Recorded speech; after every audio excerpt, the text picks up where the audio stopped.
clarify, the President's Council on Reopening the Country, how is that going to work? The President listed off a long list of names yesterday, but how will they work? How will they meet? How will they make recommendations to the President? And is there any thought to diversifying that council beyond what was predominantly a group of very wealthy white men, not exactly those who would hit the hardest?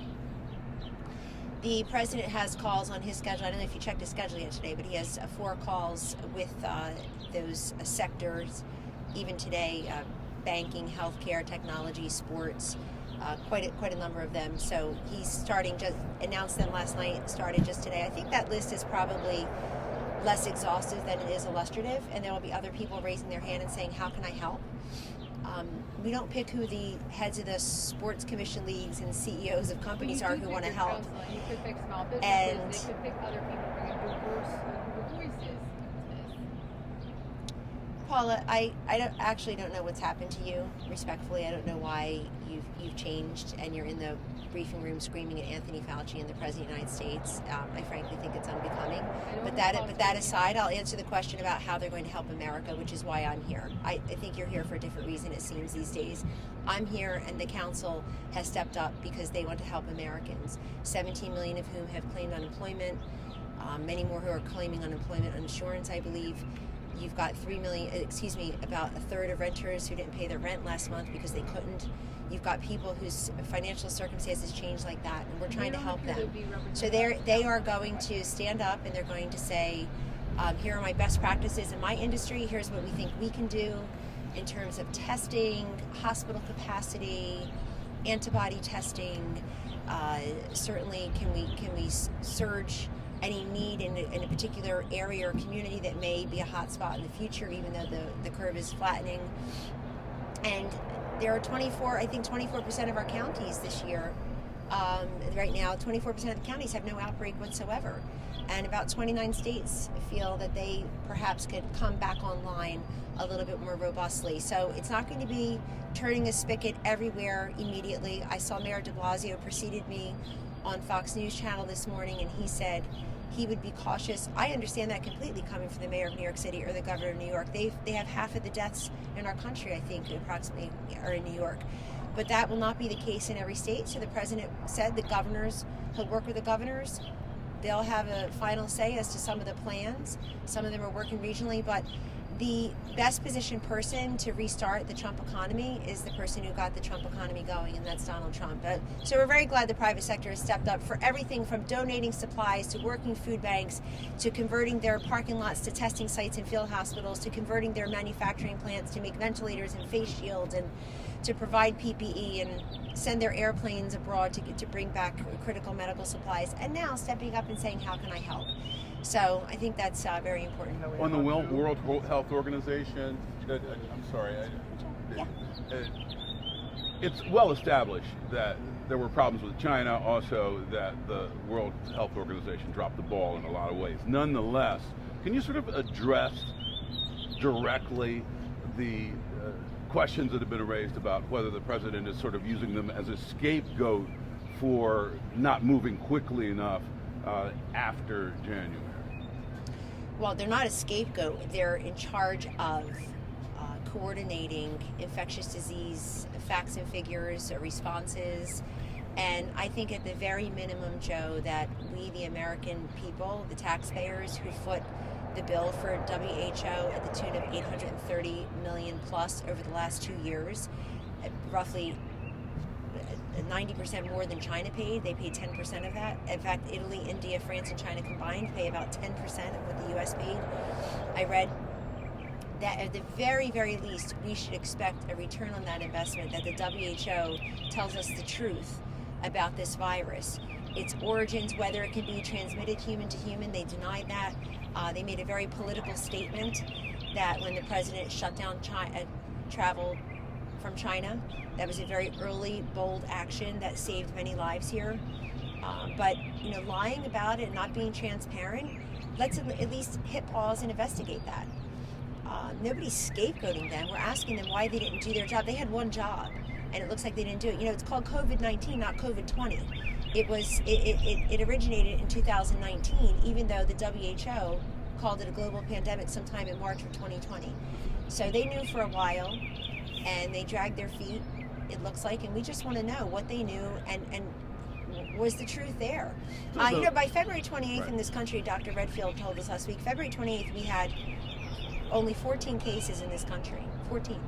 They all originated, some had some connection, traveled to China. And there were only 2 human-to-human transmissions, and those were spouses. I think there was one couple. But the president was all on board with China around January 24th or so when those he put are up for that trade tweet. deals. Are you talking about the trade deal? No. To follow up, he said, Kellyanne, he said on January 24th, he said the president said the United States greatly appreciates China's efforts and its transparency. Why in January was the president praising China's transparency? Because we figured that we were getting transparent and factual information, and the WHO has responsibility in that too. And a week later, the president did what many people criticized him for doing, which literally saved lives, Pete, which is to shut down travel from China. People said travel bans don't work.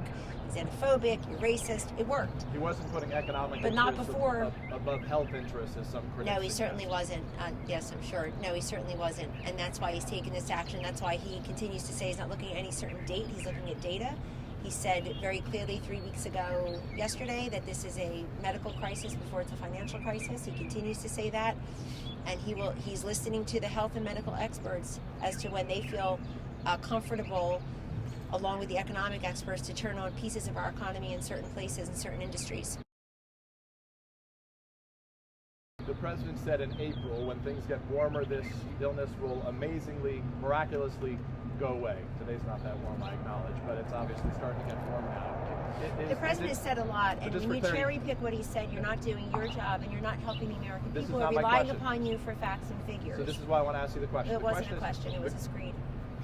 I don't even have a microphone on, so I can't provide a screen. I'm asking you to answer the question. The simple question is, what do you say to Americans who are hopeful that when warm weather comes, like in April, this will disappear? Will warm weather dissipate this virus? I'd say to Americans they should be thrilled that the President of the United States and his entire government, and now the private sector, and working with the governors, and the Congress, have given this urgent, immediate response, very robust response, unprecedented response really, for an unprecedented virus in this country, in this century, to secure the homeland, to make sure that people have access to ventilators, to critical care. The governor of New York said he needed 40,000 ventilators. He got 10% of that, and we're told it was adequate. That now, thank God, the curve is flattening there. Let's hope that's true. The hospitalizations are down. We provided the Comfort and the Mercy ships. We converted the Javits and other hotels to hospitals. We have 25,000 National Guard deployed. That should make Americans very happy that at the very early stages, the president had the pharmaceutical labs in here to talk about therapeutics and a vaccine, and how long would that take. So we're on it, but the WHO was not, and frankly, others were not. And so I'm not a doctor, so I'm not going to talk about how the virus disappears this way or that way, but having a vaccine, having therapeutics, mitigating the damage, asking Americans to do what Americans have done by and large, which is stay 6 feet apart, wear face cloths or other coverings, masks, stay at home where you've gotten that order from your own state government, and people are complying with that, and that has saved lives and saved a lot of heartache. There's already so much heartache and damage and loss in this country, and we're grief-stricken for all of that. But this president and his health team have worked around the clock, and I think people see that. And he's been available to you every day, very transparent, very accountable. Anything else?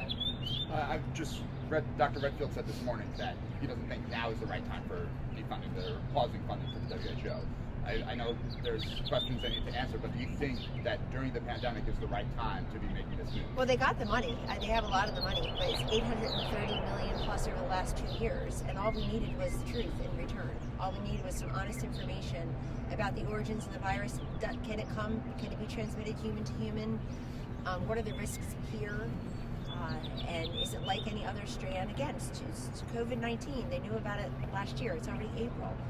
We're 4 months past, we're 4.5 months past last year, and we're fighting this right now. In some places, it's at its peak.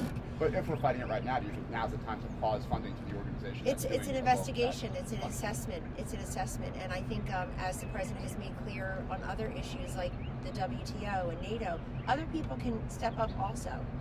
and contribute more, including China, which contributes 10%. The virus originated there. Nobody denies that. And they gave 10% of what this country gave to the WHO. So they are welcome to step up.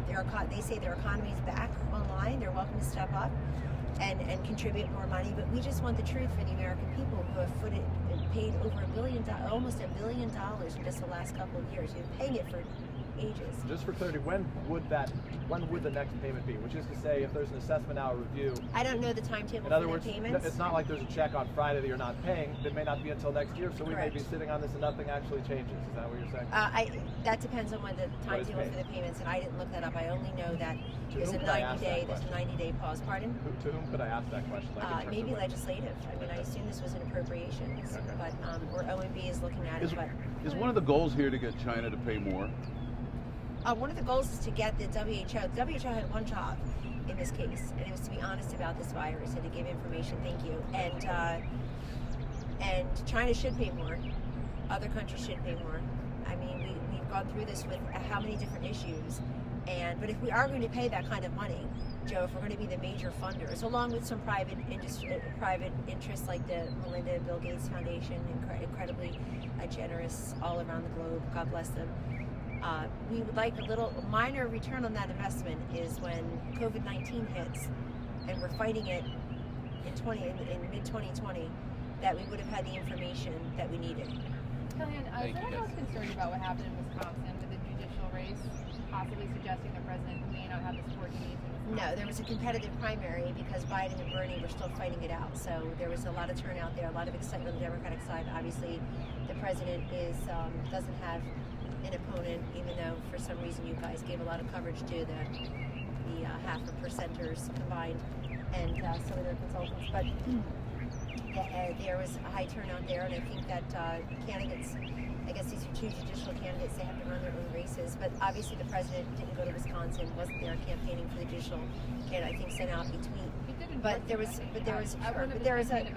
lot of mail-in voting. But there was also very unusual election this time. But the critical part of it, as I understand from what I hear, and I'm not focused here on politics, so I like to say I'm not talking about Biden and Bernie, I'm talking about ventilators and vaccines these days, but there was a competitive primary for president. It was the last stand for a lot of those Bernie voters to come out and say they're not happy with the Obama-Biden wing of the party and the legacy that was left behind. They never thought they went far enough, and I guess don't think that they'll go far enough. Again, it was good to see President Obama out yesterday, though, one whole year after his vice president announced he would be running for president, to come out. I think Biden deserved better treatment. He got much better treatment from the current president, my boss, and our president, Donald Trump, when he called looking for the president. This president took his call. It's a shame the president he served for 8 years didn't take his call for a year. Antibodies. Has anybody at the White House gotten antibody testing, including the president? I don't know that. Have you? I don't know that. I have not had an antibody test. I've had a COVID test. Thanks. Take Thank you, care. Kellyanne.